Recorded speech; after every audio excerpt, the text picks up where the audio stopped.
Olá, meus amigos. Olá, meus amigos e minhas amigas. Boa tarde, tudo bem? Quem fala aqui é o professor Pedro Melo, professor de Direito Tributário do Brasil Jurídico.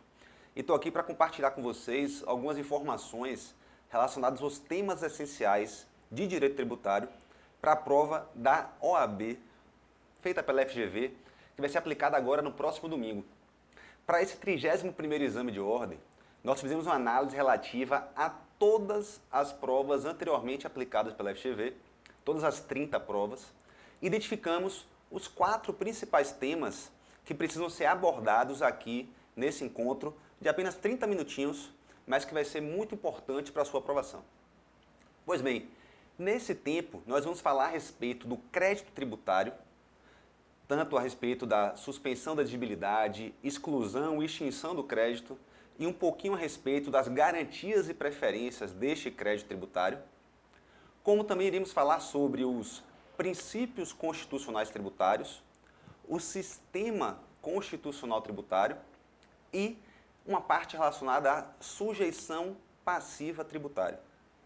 Pois bem, esses 4 temas equivalem a exatamente 59% de todas as questões que já foram praticadas, que já foram adotadas pela FGV no exame de ordem. Ou seja, praticamente 60% das questões de tributário. Então vamos aqui analisar esses temas com bastante afinco e cuidado, porque se mantida esse histórico, se mantido esse percentual, a gente tem aí praticamente 3 das 5 questões que vão cair na sua prova de domingo na parte tributária. Lembrando que, obviamente, existem exames em que 4 ou até 5 das questões são sobre esses principais temas, ok? Então, muita atenção, muito foco nessa aula. De olho aqui no material.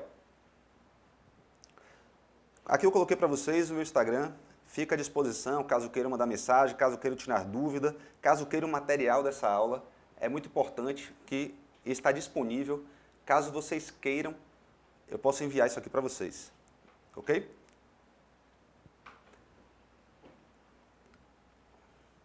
Aqui eu botei para vocês os principais temas, como eu já falei anteriormente, os percentuais de incidência, e como vocês podem ver, equivale a 59% de todas as questões de tributário que historicamente foram cobradas pela FGV no exame de ordem.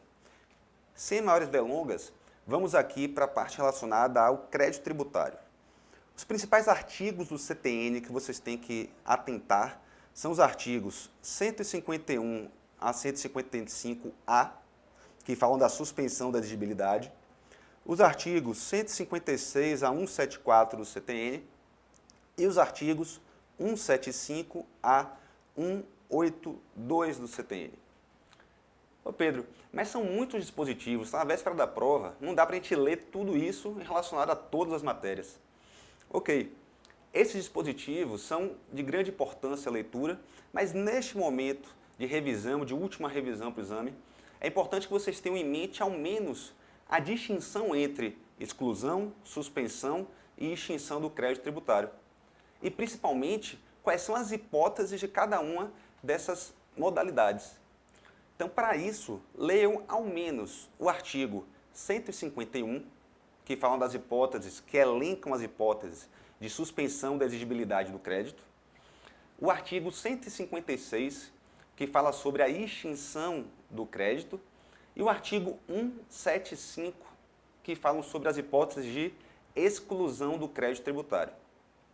Na leitura desses dispositivos, nós temos que ter em mente, e vocês têm que saber identificar, a que modalidade pertence cada um dos itens. Por exemplo, saber que o pagamento é uma forma de extinção do crédito, saber que o parcelamento é uma forma de suspensão da exigibilidade, saber que a remissão, que significa o perdão, é uma forma de extinção também. Eu vou colocar aqui no material para vocês um quadro em que eu elenquei todas as hipóteses de extinção, suspensão e exclusão. Vamos dar uma olhada. Observem aqui que dentre as hipóteses de exclusão, nós temos apenas 2, que é a isenção e a anistia. Então gravem isso. Isenção é uma forma de exclusão do crédito, assim como a anistia. Ô Pedro, gravando isso, sabendo que isenção e anistia são formas de exclusão, Como é que eu faço agora para diferenciar as hipóteses de suspensão da exigibilidade e de extinção? Como é que eu faço isso? Primeiramente, meus amigos, é importante que vocês entendam o que é suspensão da exigibilidade e o que é a extinção do crédito. Como o próprio nome diz, o artigo 156 do CTN elenca as hipóteses em que o crédito tributário que anteriormente tenha sido constituído pelo lançamento, ele vai ser extinto, ele vai deixar de existir. E qual é o efeito das hipóteses de suspensão? As hipóteses de suspensão, elas vão dizer situações em que o crédito tributário continua a existir, mas que, enquanto aquelas hipóteses estiverem ativas, aquele crédito não poderá ser cobrado. Por isso que diz, ele não poderá ser exigido. O artigo 151, então, elenca causas de suspensão da exigibilidade. Se, eventualmente, essa causa for cessada no futuro, o crédito poderá vir a ser cobrado novamente, poderá vir a ser exigido novamente. Vamos olhar o material novamente. Aqui no material, fala, por exemplo, em depósito integral.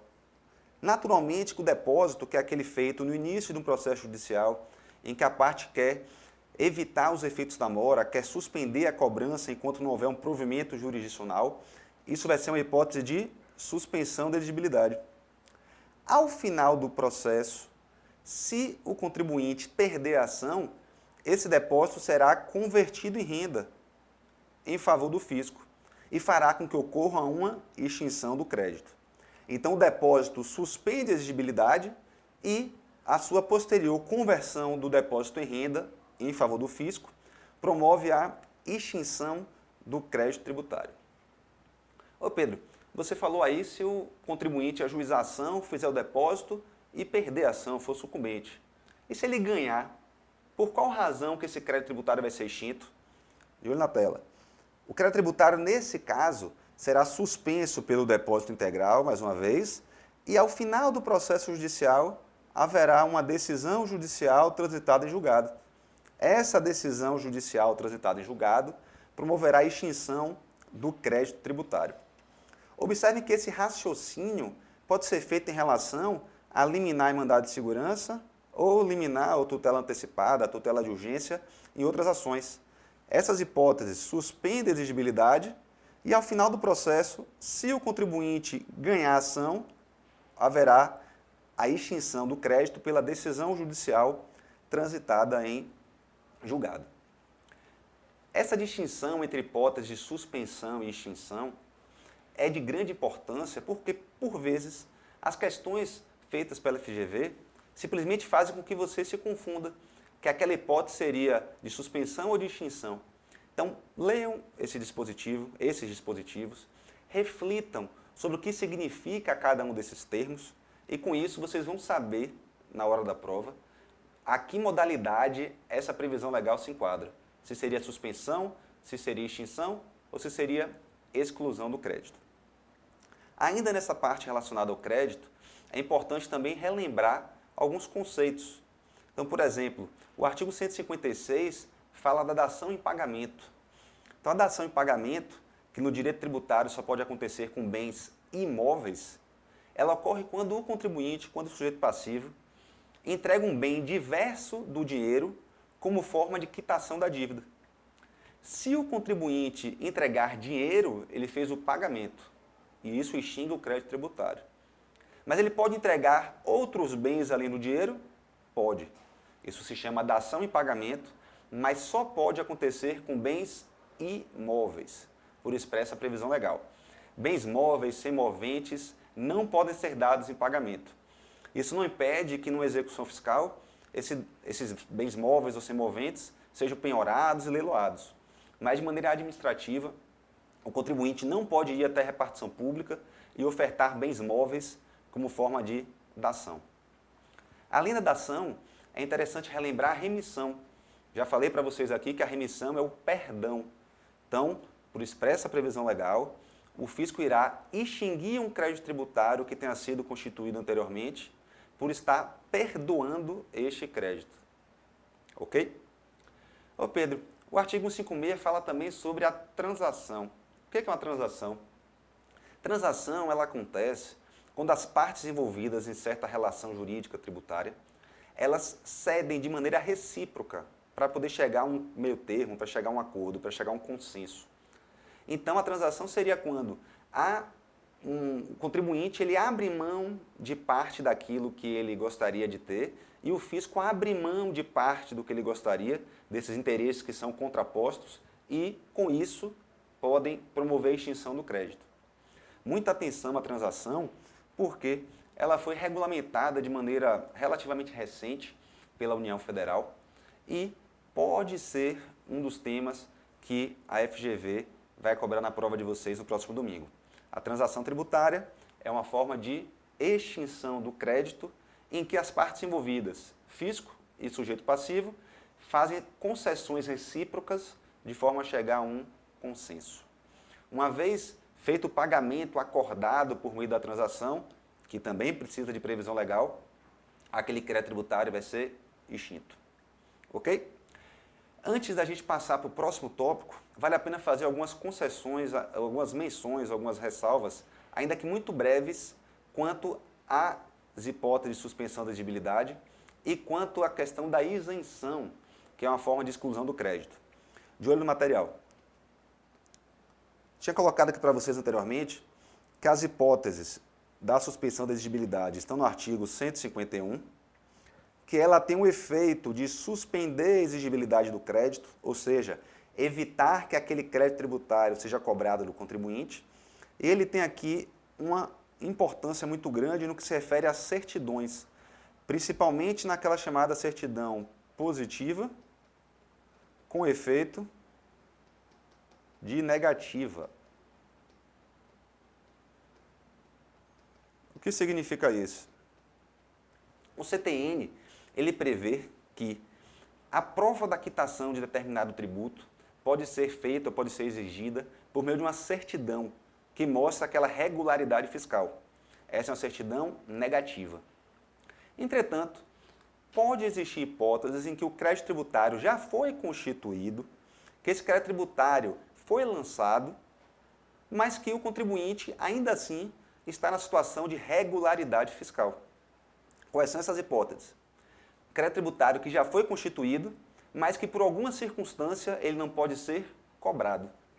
A primeira das hipóteses é o artigo 151, que fala dessas hipóteses de suspensão da exigibilidade. Então, se acontecer a moratória, o parcelamento, uma defesa administrativa ou um depósito judicial, todas essas causas de suspensão da exigibilidade fazem com que o fisco seja obrigado a entregar uma certidão que diga: olha, apesar do contribuinte ter contra si constituído um crédito tributário, esse crédito não pode ser exigido neste momento e, portanto, o contribuinte se encontra numa situação de regularidade fiscal. Então, todas as hipóteses do artigo 151 também têm esse efeito. Além disso, pode emitir essa certidão se houver uma penhora integral na execução fiscal. Ou seja, se o crédito tributário não foi pago, foi inscrito em dívida ativa, já tem uma execução fiscal em curso, e no curso dessa execução foi feita a penhora de bens em valor suficiente à garantia daquela dívida.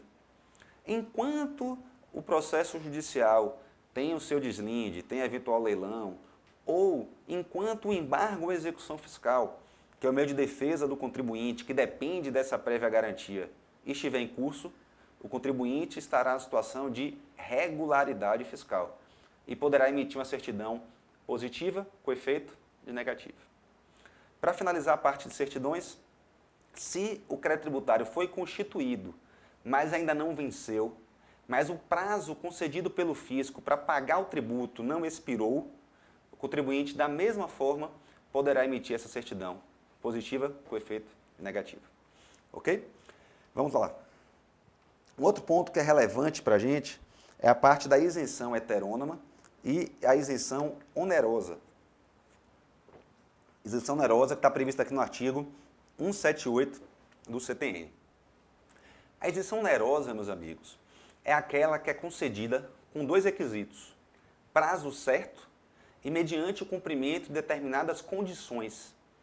Então, por exemplo, se o fisco edita uma lei que diga: olha, caso uma indústria se instale nesse estado, ela e gerar pelo menos 1.000 empregos diretos, ela terá direito a uma isenção de determinado imposto pelo prazo de 10 anos. Essa isenção é onerosa? Sim. Por quê? Porque ela foi dada por prazo certo, 10 anos, e mediante o cumprimento de determinados requisitos, qual seja a contratação de pelo menos 1.000 pessoas, 1.000 empregos diretos. Nessas situações, entendimento pacífico do STF, há um direito adquirido do sujeito passivo em usufruir da isenção. Durante esse prazo de 10 anos, e desde que o contribuinte continue a cumprir com esse requisito de ter 1.000 empregos diretos, ele tem direito adquirido a usufruir da isenção. O fisco não pode, de maneira unilateral, cortar essa isenção, retirar a isenção, porque, por ser uma isenção onerosa, ele vai poder usufruir da mesma pelo prazo concedido em lei, desde que cumpra os requisitos legais. A outra observação relacionada à isenção é a chamada isenção heterônoma, que é muito importante saber também. A vedação à isenção heterônoma é um princípio constitucional tributário que diz que apenas o ente tributário competente, o ente fazendário competente, para instituir o tributo, pode prever hipótese de isenção. Ou seja, quem tem competência tributária, quem pode legislar para instituir o tributo, para criar o tributo, pode também legislar para prever hipótese em que aquele tributo não será cobrado. Então, na legislação do imposto de renda, por exemplo, a União é que tem competência para instituir esse imposto e ela diz, olha, se a pessoa for aposentada e portadora de alguma doença tida como grave, conforme este rol, ela será isenta do imposto de renda.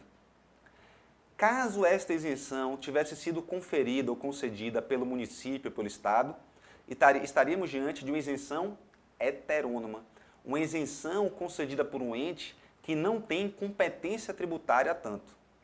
Então, nossa Constituição prevê a vedação à isenção heterônoma como forma de fazer com que apenas o ente competente, no caso do imposto de renda, a União, apenas ele possa instituir hipóteses de isenção. Bom, para a gente finalizar a parte de crédito tributário, é importante fazer algumas breves considerações sobre a parte de garantias e preferências do crédito. O material aqui a gente apontou alguns artigos do CTN que são de grande relevância. O artigo 183 até o artigo 193. Esse dispositivo eu recomendo a leitura, ainda que seja de véspera, ainda que seja pouco antes da prova ser aplicada. Dentre esses dispositivos, eu destaco aqui para vocês o artigo 185, que fala da presunção de fraude. O artigo 185 diz que, caso o contribuinte se desfaça dos seus bens, se desfaça do seu patrimônio, após um crédito tributário ter sido após o crédito tributário ter sido inscrito em dívida ativa, ou seja, foi constituído pelo lançamento, não foi pago e o fisco inscreveu em dívida ativa como medida preparatória para o ajuizamento de uma execução fiscal. Caso o contribuinte se desfaça dos seus bens, venda os seus bens após essa inscrição em dívida ativa, ocorre uma presunção de fraude, uma fraude presumida, presunção relativa naturalmente, mas que o fisco poderá perseguir aquele patrimônio que foi vendido, caso a venda daquele bem tenha sido feita após a inscrição em dívida ativa. Há uma pequena ressalva aí que precisa ser feita. O próprio artigo 185 diz, olha, se o contribuinte reservou outros bens suficientes à garantia da dívida, se ele tinha 10 imóveis e vendeu um deles, não há qualquer problema. Então, a presunção de fraude acontece se já houver inscrição em dívida ativa e se o contribuinte se desfizer dos seus bens, vender os seus bens, sem resguardar outros suficientes à garantia do crédito tributário. Presunção de fraude do artigo 185 do CTN. A outra hipótese aqui de garantias que a gente precisa ver é do artigo 185A, que fala a respeito da indisponibilidade de bens, caso, ou melhor, da possibilidade de ser decretada essa indisponibilidade, caso, no curso de uma execução, não sejam encontrados bens do devedor ou caso o próprio devedor não seja encontrado. A respeito desse assunto, o STJ editou uma súmula. Vamos fazer a leitura dela. Súmula 560 do STJ. Ela diz o seguinte: a decretação da indisponibilidade de bens e direitos, na forma do artigo 185-A do CTN, pressupõe o exaurimento das diligências na busca por bens penhoráveis, o qual fica caracterizado quando infrutíferos o pedido de constrição sobre ativos financeiros e a expedição de ofício aos registros públicos do domicílio do executado, ao DENATRAN ou ao DETRAN. Em suma, se não forem encontrados ativos financeiros, se não for encontrado dinheiro na conta do indivíduo, se tentou achar bens imóveis no domicílio dele, por meio do envio de ofícios ao cartórios, e se foi tentado encontrar automóveis, e essas tentativas foram infrutíferas, é possível que a Fazenda Pública requeira ao juiz, e ele defira, a indisponibilidade de todos os bens do executado. Com isso, de forma eletrônica preferencialmente, o juiz vai notificar todos os cartórios de registro, notificar Bolsa de Valores, a CVM, todos os órgãos, DETRANS, para que seja feita a indisponibilidade de bens eventualmente existentes ou registrados naquela repartição. Essa é uma forma de garantir o cumprimento da obrigação tributária, mais uma garantia prevista no Código Tributário Nacional em favor da Fazenda Pública. Feitas essas considerações sobre crédito tributário, vamos passar aqui a falar sobre o sistema constitucional tributário. O sistema acaba abarcando uma temática muito ampla. Então a gente vai, por meio de um slide, tentar resumir aqui os principais pontos sobre esse assunto. A primeira questão é a partilha da competência tributária. Ou seja, é importante que vocês saibam quais são os tributos de competência da União, dos estados e dos municípios. Uma dica que é interessante aqui em relação ao empréstimo compulsório. Volta e meia, a FGV exige essa informação de que o empréstimo compulsório é competência privativa da União. Na dúvida, a competência da União, meus amigos. Nosso sistema constitucional, ele reservou muitas competências para a União. Então, os impostos residuais são da União, os impostos extraordinários são da União, o empréstimo compulsório é da União, as contribuições especiais são da União, salvo duas hipóteses. A hipótese da contribuição de iluminação pública, que é um tributo de competência municipal, e as contribuições previdenciárias relativas ao regime próprio de previdência. Ou seja, quando a gente fala da CPP, do INSS, esse é um tributo de competência da União. Mas, caso o Estado e caso o município crie regime próprio de previdência, esse Estado, esse município, poderá criar uma contribuição previdenciária para financiar esse regime. E neste caso, naturalmente, a competência será do respectivo Estado, do respectivo município. Além disso, a União também tem competência para instituir 7 impostos previstos no artigo 153 da Constituição, enquanto que estados e municípios vão ter cada um competência para instituir 3 impostos. No caso do município, aqueles previstos no artigo 156 da Constituição, IPTU, ITIV e ISS. No caso dos estados, aqueles previstos no artigo 155 da Constituição, ICMS, IPVA e o de transmissão, causa-mortes e doação. Fora esses, os tributos, serão de competência da União.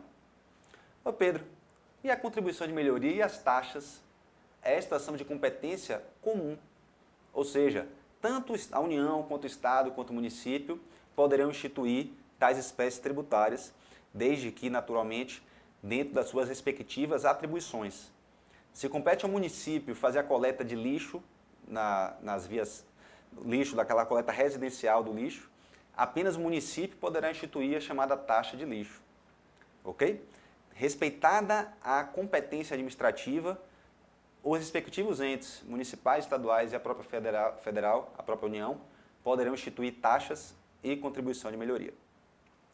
Além disso, aqui dentro da competência tributária, vale lembrar que o Distrito Federal acumula competência para instituir os tributos estaduais e municipais e que essa competência tem como característica o fato dela ser indelegável, imprescritível e incaducável. Ou seja, ela não pode ser transferida de um ente público a outro e, além de não poder ser transferida de um ente público para outro, o fato do ente político não exercer essa competência não faz com que ele a perca. Então, por exemplo, com a União, ela até hoje não instituiu o imposto sobre grandes fortunas. Isso não faz com que essa competência tenha sido perdida. Ela continua a ter competência para instituir esse imposto e poderá fazê-lo a qualquer tempo. Ok? Além dessa parte da competência, da indelegabilidade da competência, é importante lembrar que a sujeição ativa tributária pode ser transferida. Então, apesar do fisco não poder transferir a outro aquela atribuição de legislar, de criar tributo, ele pode passar a função de fiscalizar e de cobrar. Isso acontece, tem previsão expressa, por exemplo, para o ITR. O Imposto Territorial Rural é um tributo de competência da União, isso não muda, salvo se por emenda for feita alguma mudança, emenda constitucional. E há uma previsão de que, por meio de convênio, o município pode assinar um documento que permita que ele passe a fiscalizar e cobrar esse imposto. Ou seja, a sujeição ativa, a atribuição de fiscalizar, de cobrar, vai ser passada ao município. Mas a competência tributária, a legislação, ela continuará sendo ditada pela União Federal, já que ela detém competência fixada no texto constitucional. Além dessa parte relacionada à competência e partilha da competência, existe algo muito importante que se refere à partilha da arrecadação tributária. Ou seja, previsões constitucionais que dizem, uma vez arrecadado o dinheiro pelo ente competente, ele pode transferir parte desse montante para outro. Para isso é importante analisar os artigos 157 e 158 da Constituição. De olho na tela. Aqui, o artigo 157, ele prevê a hipótese de imposto de renda retido na fonte ser todo o imposto de renda retido na fonte, quando o Estado faz o pagamento para os seus servidores, para seus funcionários, 100% dele fica para o próprio Estado, enquanto que 20% da arrecadação do imposto residual que venha a ser criado pela União ficará também para o Estado. De outro lado, o artigo 158 ele costuma ser mais cobrado pelo FGV. Ele fala o seguinte, olha, o município ele terá direito a 100% do imposto de renda retido na fonte do pagamento do salário dos seus servidores. 100%. E a Constituição, para facilitar aqui, para nos ajudar a fixar o tema, estabeleceu uma escadinha. Olha só, do artigo 1º ao 4º, ele prevê percentuais que vão caindo. 100% no caso do imposto de renda retido na fonte, 50% que pode chegar até 100% no caso de ITR, 50% para o IPVA e 25% para o ICMS. E por que o ITR ele vai variar? Justamente por causa daquilo que eu falei há pouco. A competência para instituir o ITR é da União. No entanto, a Constituição diz, União, você tem que pegar metade da arrecadação no ITR e entregar para os municípios, especificamente para aquele município onde o imóvel está situado. No entanto, a Constituição fez uma ressalva. Ó, União, se você e o município chegarem a um consenso, você pode passar ao município a atribuição de fiscalizar e de arrecadar, e caso isso seja feito, a partir de então, o município ficará com 100% do produto da arrecadação. Ou seja, se o município não fizer nada, ele fica com metade do ITR arrecadado pela União.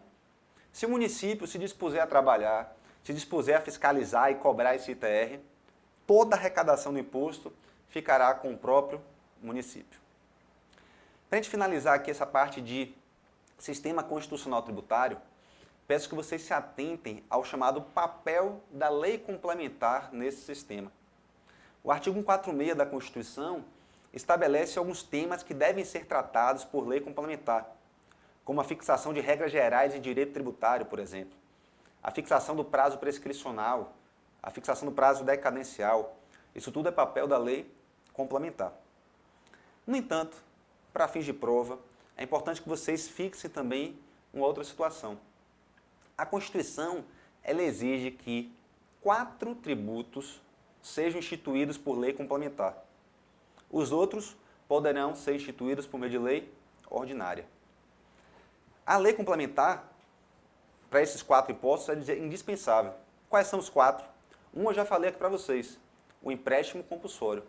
Só a União pode instituir o empréstimo compulsório e isso tem que ser feito por meio de lei complementar. 2, imposto sobre grandes fortunas. O imposto sobre grandes fortunas, também de competência da União, deve ser instituído por lei complementar. E, por fim, existem os chamados tributos residuais, os impostos residuais e as contribuições sociais residuais. Ou seja, para instituir o imposto sobre grandes fortunas, o empréstimo compulsório, os impostos residuais e as contribuições sociais residuais, é indispensável nesses 4 casos que haja uma lei complementar. Para ajudar a fixar, para vocês fixarem isso, eu coloquei aqui no material justamente esses 4 tópicos, esses 4 tributos e os respectivos fundamentos legais na nossa Constituição, que prevêem de maneira expressa a necessidade de lei complementar. Em razão do adiantado horário, meus amigos, eu não vou conseguir concluir aqui a análise aprofundada da parte relacionada aos princípios constitucionais tributários e a parte relacionada à sujeição passiva tributária.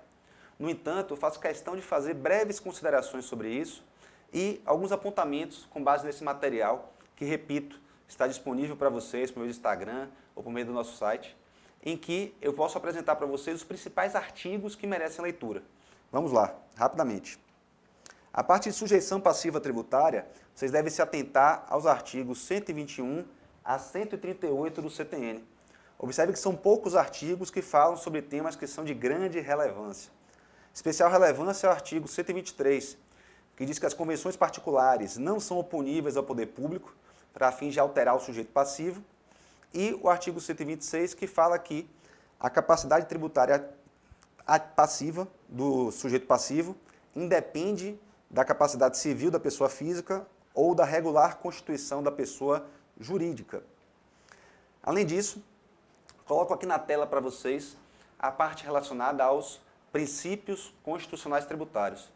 Os princípios são de grande importância à leitura da Constituição, mas mais do que saber os princípios, a FGV gosta de cobrar as exceções. E aí, por isso, eu vou mencionar para vocês 4 exceções, aquelas que são mais cobradas, apesar de no material eu especificar cada uma delas. Quais são as 4 exceções mais cobradas? São a exceção relacionada à legalidade, anterioridade e noventena. Segundo a Constituição, em regra, você precisa de uma lei para instituir o tributo ou majorar esse tributo. Mas chega a Constituição e diz, olha, no caso do IPI, do IOF, do imposto de importação, do imposto de exportação, você pode majorar esse tributo por meio de ato do Poder Executivo, ou seja, não precisa de lei. Além disso, para esses 4 tributos, também não precisa respeitar o princípio da anterioridade. O que é esse princípio? Esse princípio exige que uma lei seja publicada no exercício para que comece a produzir efeitos no exercício seguinte. Então, nesses 4 tributos, não há necessidade de respeito à anterioridade. Você pode publicar uma lei que aumente o IOF, ou um decreto que aumente o IOF hoje, e ainda neste mesmo ano, esse tributo poderá ser cobrado de maneira majorada. E digo mais, desses 4 impostos que eu mencionei, 3 deles também são exceção à noventena. O princípio da noventena diz que entre a publicação daquele ato normativo e o início da produção de efeitos para fins de majorar a carga tributária, a gente deve aguardar pelo menos 90 dias. Então, é 90 dias pela noventena e no ano anterior pela anterioridade. No caso do IOF, Imposto de Importação e Exportação, você não precisa respeitar a noventena. Então, para a gente finalizar e resumindo, no caso do IOF, do Importação e Exportação, para majorar o tributo, não precisa lei, não precisa respeitar a anterioridade de exercício e não precisa respeitar a anterioridade nonagesimal à noventena. Você pode publicar um decreto hoje e amanhã ele começa a valer. No caso do IPI, muita atenção, tem que respeitar a noventena. Ou seja, Pode aquele decreto ser publicado em 2020 e começar a produzir efeitos em 2020? Pode.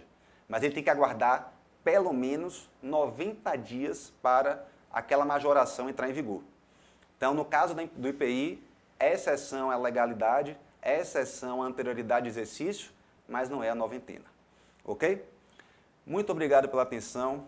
Espero que essas considerações sejam de grande valia para a prova de vocês no próximo domingo. E como eu disse, fico à disposição, o Brasil Jurídico fica inteiramente à disposição para ajudar vocês nessa batalha de domingo. Um forte abraço, contem conosco e boa sorte.